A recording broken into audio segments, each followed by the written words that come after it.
Hi, I'm Dan Reddington, and welcome to City, the show that will introduce you to the many interesting and fascinating people who make Long Beach City College one of the finest community colleges in the country.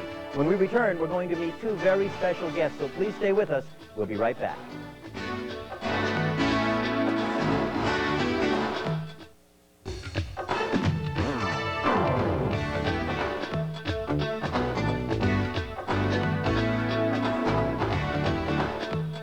Hi, welcome back to City. Joining me is my first guest. He's the coordinator of the GAIN program here at Long Beach City College, Jim Martoys. Jim, thanks for coming down today. Thank you. Pleasure to be here. Before we get into the specifics of the GAIN program, I understand you've been here at Long Beach City College for 17 years and have done actually several interesting things before the GAIN program. Tell us a little bit about those. Yeah, I started the college in 1975 as an ESL instructor. And ESL is? English is a second language. Oh, okay. And that was right when the fall of Vietnam and the refugees started to come to Long Beach. So we had, started with about 200 in the ESL program. And we found there was a group of refugees that we couldn't deal with in the program. They had no language ability. So I wrote a federal grant, and we were funded in 1979 for refugee support services, ESL classes, English classes for the refugees. And since '79, that's what I was doing until the GAIN program came along. I was the refugee coordinator. And we probably served over 5,000 refugees in the Long Beach area with English lessons and job placement services and vocational training. Was that all through Long Beach City College? Yeah, all Long Beach City College. And that's how I naturally progressed into the GAIN program, because all those refugees were on welfare. And that was a part of the grant that was, you had to move them across from welfare to jobs, to actual employment. So when the GAIN program started, I started attending the GAIN meetings, which GAIN is Greater Avenues for Independence. Greater Avenues for Independence. Okay. Yes. And how long has this been going on? It started in the college in 1989. It started in California in '87. It's what they call welfare reform. It was 30 years in coming in California, and it took a long time, 30 years. Before, when a person was on AFDC welfare, which is Aid to Families with Dependent Children, you didn't have to do anything. You could just sit home and collect your welfare. GAIN made it mandatory that you participate in some type of a program that would lead to you getting off of welfare. It was the first program of its type, and it provides basic remediation services to get your levels up to, so you can participate in a vocational training program, and then 2 years of a vocational training program, and then job placement services. So everyone in time who is on AFDC welfare in California will be in GAIN. It's just that it costs so much for child care and support services now that everyone isn't in it. But so this just isn't a program for college students. This is actually an entire welfare revamping. Welfare reform, yeah. Entire system. And it's patterned on, well, JOBS is the federal welfare reform program, and it's patterned on GAIN. When Reagan was in California, he designed GAIN. And then when we went to the federal government, he had JOBS patterned on GAIN. So JOBS now is the overall, and GAIN is our California program. And how does GAIN specifically work here on the campus? We have three components of the campus. We have the remediation component, where GAIN students are sent to the college to get their levels of math and reading skills up to a level that they can participate in the vocational training. So we have around 300 students in that a year. The second is the vocational training program, where students come to the college in any of the fields we have here, anything. They can be in any field. And they have up to 2 years to finish that training, and then they're supposedly employable. And then the third component we have, if they don't get employed within 6 months of their training completion, they go to what we call work fair. It's called long-term preparation. And they work for a year in a public, nonprofit position to learn skills that on-the-job skills, so they're more readily employable when they finish. So we have that component also at the college. We have about 20 what they call prep students here at the college also that are working for their grants. Okay, and how they come here to the college under this GAIN program? It provides their tuition, it provides them with GAIN housing? Provides everything. They get their grant while they're attending class. They have child care, books and supplies, transportation, any cost outside of their daily living costs are provided by GAIN. So it's a very inclusive program. I mean, it's a wonderful program for these people to get out of the home and get doing something. They have to get doing something. Right, to get to where you're earning your own living. We're talking about the perpetuation of the welfare generation, and year after year after family stay on welfare. Well, this gives them the to get off. And you've been doing it since 1989. Yeah. Here at the college. Here at the college. How many people have you put through this GAIN program since then? Well, the first year was very slow because it took a long time to get going. I think we probably had around 300 people, but the last 2 years we've had a little under 1,000 a year, and this year I think we're probably going to break 2,000. Wow. It's the GAIN budget in California. You're familiar with the budget, Wilson and the budget, you know. Well, everything the whole was cut, IOUs, cut. right. The GAIN program was the only program that saw an increase in their budget. Because why? Because Wilson feels that if he's going to cut the welfare rates, he has to do something to help the welfare recipients get off of welfare. So GAIN is the answer to that. And does that make sense to you? It makes a heck of a lot of sense. I think it's wonderful. LA County's budget for GAIN went from $39 million to $61 million this year. So they're going to double the amount of intakes. That's why we're going to see a lot more students this year. Wow. in our classes. So yeah, it's a very expensive program, but it's well worth it. Tell me about the requirements to get into the program. Well, the main requirement is on AFDC welfare. That's aid to families with dependent children. So if you have one child, now if the child's 3 years older, you're going to be a mandatory referral. It means you have to be in the program. If your child's under 3, you can be a voluntary person. And so once your child reaches 3, this is no longer something that you can just say, oh, I think I'll join that GAIN program. You have to. Have to. Okay. The law requires that you have to do something that shows that you're going to get off of welfare. Mm-hmm. And this is the first time this has really happened in the United States. I mean, the federal program JOBS is, you know, a real change. And, you know, Clinton's talking about more change. He wants, right now we have 2 years for remediation and 2 years for vocational training. What Clinton's talking about is a 2-year package for everything. Do you think that's good? Yes and no. I think it's good because it sets a limit and people know that and they're going to get off. Mm-hmm. Where we have people perpetuating, you know, taking their time. But I think in our area, in Los Angeles County, the students we have, a lot of them don't have a 3rd grade education. Mm-hmm. And to get them up to a level that they can participate in a training program, it's going to take longer than 2 years. It takes longer than 2 years. It takes longer than a year to get them there, and then you only have a year left for the training program. And it's not going to be a wage that's going to get them off of welfare. This is a mandatory program. What has been your experience with people when they get on the program? Are they happy about being on the program? Are they resisting it, but then happy they did? What's the overall feeling among people? I would say, it's interesting, we have 92% of our clients are ladies. Okay, so just to let you know. But I call them the ladies. I would say a good 90% of them are happy and really excited about being in the program. They're happy to get out of the home. They're happy to be doing something.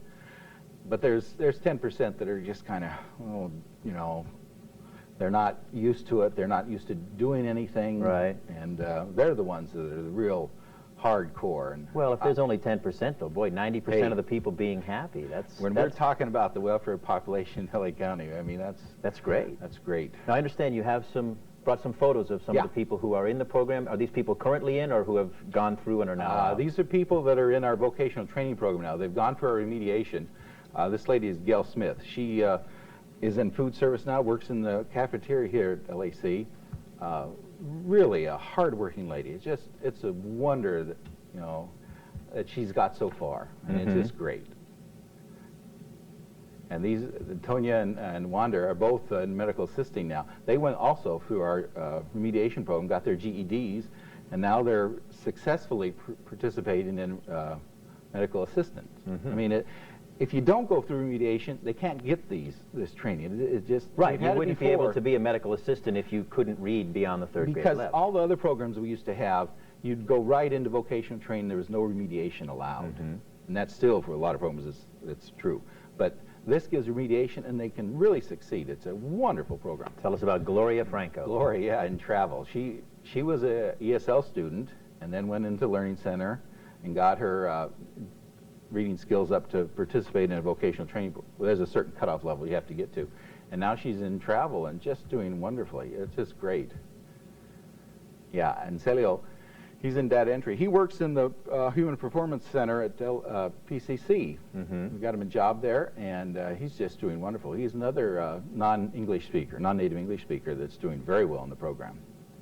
And everybody seems to be smiling, so they Yeah, well, when we took the picture. And Judy, in word processing, yeah, she came ready for vocational training, so she didn't have to be remediated. So she's doing very well. All right. Moving along. They're all moving Who along. else do we have? All right. Tonya Stoll. She's our real star. She was in the Learning Center, got her GED, has done some outstanding little poems and stories that we put in our GAIN newsletter and things. And now she's a registered dietitian. She's in that course training to be a dietitian. So doing very well. Now, I notice as your students are up here, it's almost like you're the proud papa. I mean, Well, you seem to be really happy. What do you get out of being involved in this program? well, I love the program. With the refugee population, I saw people on welfare sitting on their porches for 10 years, and it just, it bothered me to no end. And I just love this GAIN program. It forces them out, and they're really happy to be out. And I just, it's about time we had something that really made sense. And I think you're this happy to be helping them, too. Oh, It yeah, seems I like love you the just- program. Every day is a different thing. It's just wonderful. What can someone who's interested in getting on this GAIN program do? How can they get a hold of you? Give me a call, 599-8023, and we can help them with anything. Primarily, what the requirements are, you have to be on AFDC welfare, and you can get in. All right. No problem at all. It's Jim Martois, and any advice you could give to people who might be hesitating about coming and giving you that phone call? Well, I think, the child care and the books and supplies and transportation, it's just a godsend to get you out of the home and get going. I mean, it's your one chance. Everything is taken care of. There's no cost to you whatsoever to go into this program. Great. Well, thank you. Jim Martois offering people what seems to be the chance of a lifetime to get out, learn a skill, get an education, and raise yourself up out of welfare levels. So thank you very much, Jim. Good luck, continued good luck with the program. When we come back, we're going to meet a Navy SEAL who teaches speech here at Long Beach City College. Stay with us.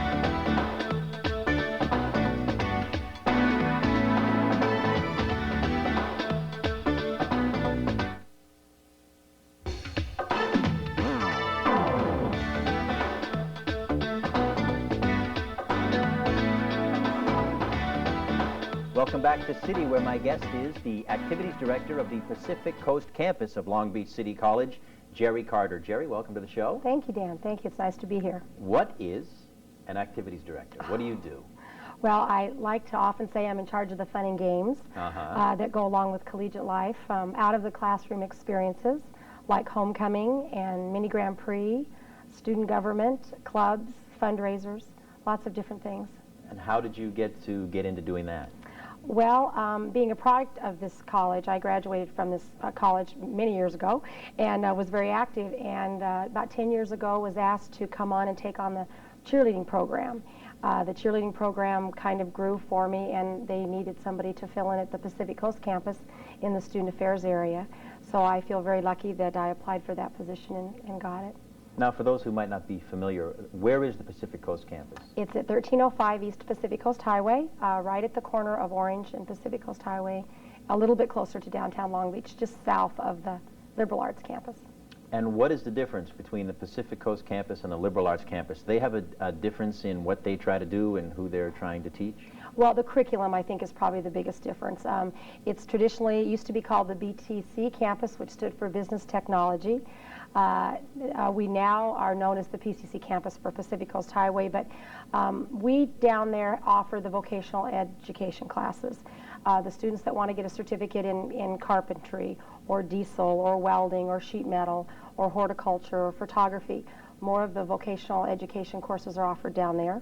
We also have a very strong population of ESL, which is English as a Second Language classes, as well as the traditional courses offered at this campus. Now, with that in mind, are the activities that you would have to direct down there significantly different than the activities they would have up here? In some ways, only because, for instance, in the Voc Ed arena, those students start their classes at 7:30 in the morning and finish at 1 or 2. So they're in what we call block class. They just don't have the time to participate in, say, a mini Grand Prix or a club activity, where traditionally the courses offered at the liberal arts campus are more, you know, you have an 8, 9, and 10, and then maybe you have some free time to get involved in the club. My biggest hurdle is getting the students involved and helping spread the news about that out-of-classroom experience they can have away from tests and exams. And it's very difficult sometimes, but the club program's growing. We're up to 22 clubs, so it's growing. And is that the major emphasis of what you do, is do you direct the clubs? A lot of that, and the student government. We have a representative on our campus that sits on the ASB cabinet, which attends meetings at both campuses and represents the voice of the students at PCC. We hold elections and count ballots. We just finished not too long ago, our homecoming elections, and we're able to have the homecoming candidates come down and get some exposure to PCC. It's a nice opportunity for the students at the college to experience both campuses. And how much of that goes on? Are they sort of separate? And it's in somewhat. I mean, they're 5.5 miles away, so even with that short distance, you're going to have differences. Sure. Plus the students, like I said, you can't come to the liberal arts campus and take an aviation class. But you can come down to PCC and take that, or a horticulture class, or there's just lots of different types of curriculum offered. But one of my continued goals in student affairs is to encourage the students at the liberal arts campus to come down and volunteer to work the campaign, you know, booth and help with elections, and to come down and experience that other part of Long Beach City College, because again, we are one college just with 2 different campuses. well, if I were studying something here at the liberal arts campus, but I wanted to take an aviation course, You could. I could. The problem with that might be, though, that if you're going after an aviation certificate, the courses involve 9-week sessions and a lot of time, and it'd be very difficult to do both. Most of the students either get involved in a Voc Ed, you know, program and stay with that till they obtain their certificate, and then lots of times if they after that want to get an Associate of Arts degree or Associate of Science, they then will start that course of action. Okay.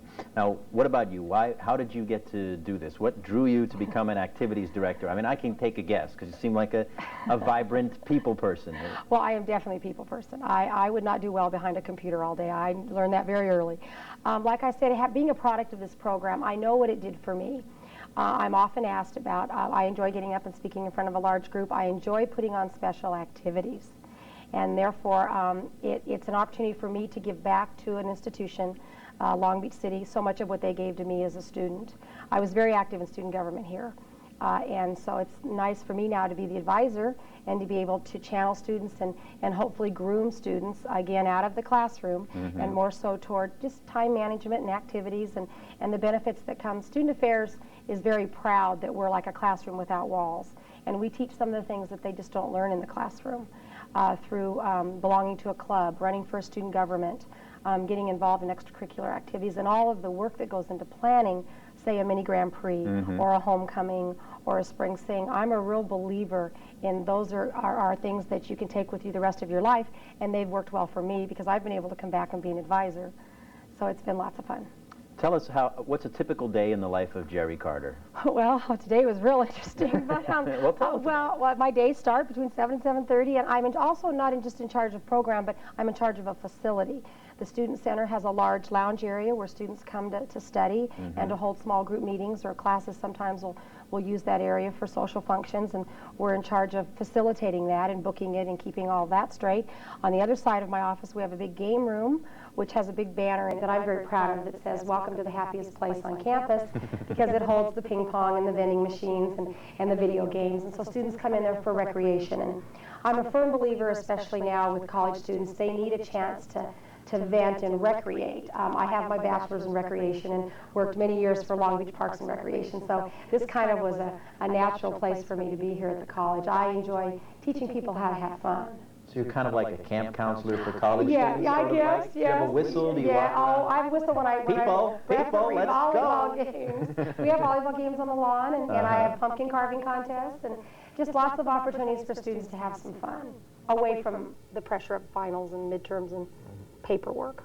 Are you a Girl Scout den mother too, Jerry? No, Do you, no, you no. seem like you'd like to just get in with people and Well, say, here's what we're going to do. We're going to have fun. I do teach PE. I'm teaching PE at PCC in the evenings. I'm teaching a dance aerobics class, and I mentioned the cheerleaders. I'm still associated with the cheerleading program here at City, and Were you a cheerleader when you went here? yes, I was. Are they the Pepsters? Is Yes, that the cheerleaders? Yes, yes. Okay. Pepsters is a word that means cheer, dance, and mascot, and stunt. I needed a word. Stunt? Stunt are the Oh, I thought guys you said that throw. stud. I know everybody thinks that, no, stunt men. Okay. When you throw the girls and catch them. So Oh, okay. I coined the word 10 years ago, Pepsters, which means all of them, Mm-hmm. that entire group, and they're doing quite well. I'm very proud of them. How large a group is the Pepsters? Well, last year we topped out at 30, but this year we're probably right at 18. Is that a good size, 18? Yeah, it's a little more manageable. 30 is a lot, but we had a lot of young men on the squad last year, and lots of stunts, and they did very, very well. I was very proud of them. So you went to school here, and you've been teaching here for how long? I've been here for 10 years. For 10 years. How is the spirit on campus now? I mean, you probably have your pulse on the students more than anything. We hear stories about, oh, the students, they're apathetic, they're this or that. How are the college students of today? Well, comparing it to my years, it is different.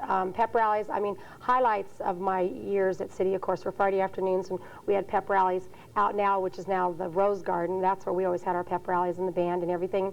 It has changed, but more students are working. I feel the average age student at our college has drastically changed. It's not everybody coming straight out of high school anymore. You have a lot of women re-entering the college field, a lot of men looking for new careers, and men and women looking for all kinds of different objectives. It's just the geography and the environment in Long Beach has changed so much that I think our typical Long Beach City student has changed along with that. Does that make your job harder or easier? Well, getting people involved in a club program, I feel it makes it harder. Everybody wants to say they don't have time, and a lot of us don't have time.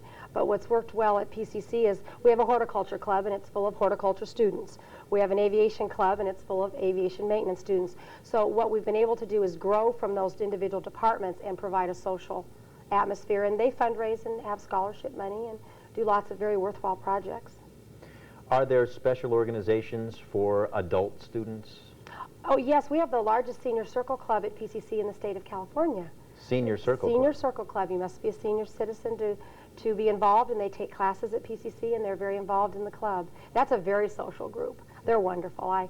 Any chance I have to go speak with them, I do. They're outstanding. How large a group is that? Oh, well, the club itself at the college is probably close to 80 or 90 plus in numbers. I mean, there's 90-year-old people in it. Oh, that's not an age limit. That's No, there's no age limit. After you're considered a senior citizen, what, 62, 63, and then you qualify for the class. And Mary Thoitz, their advisor, does an outstanding job in recruiting and making those years special. And it's special to have them at Long Beach. What do you think is the most unusual club here on campus? Do you think there's one? Unique? goodness. That you might... Unusual? Yeah. Oh, let's see, I have to think. Well, I don't know. I know the clubs programs are growing, and they're called the co-ed social interest clubs, and we get them from all over.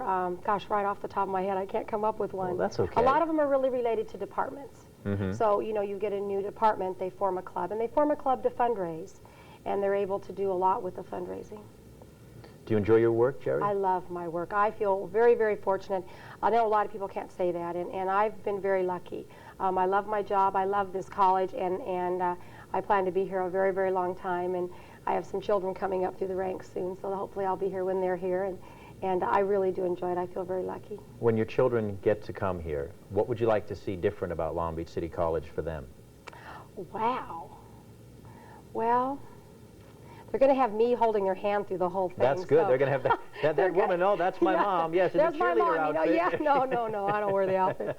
Oh, I don't know. I guess I know it's tough to get classes. I continually hear from my students that I come in contact with that the class was full and they couldn't get in, and I also know we're in the process of making some great new positive registration changes. And so I guess, and I work very closely with registration at PCC, so I would hope that the registration atmosphere for them would be one that would be easier. And when it comes time for them to get ready to leave the college, this is a concern of mine, that some students just sometimes can't get out because they couldn't get their class, and they do fill up quick, and I know it's tough. But It's tough. Well, a lot of people go here. yes. Yes. Do you know how many? I want to say 27, 28,000. Yeah. And I believe between 5,000 and 8,000 are at PCC.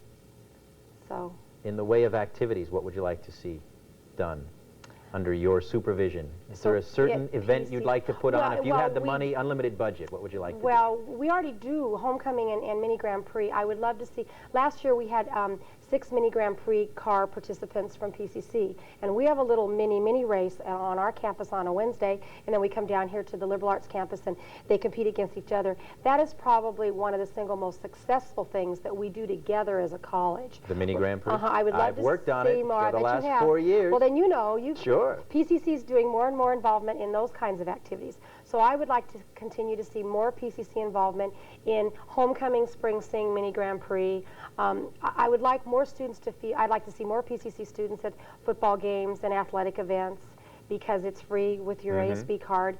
A lot of what I do at the PCC campus is promote that card, promote the benefits that go along with the ASB card, because it's communication down there.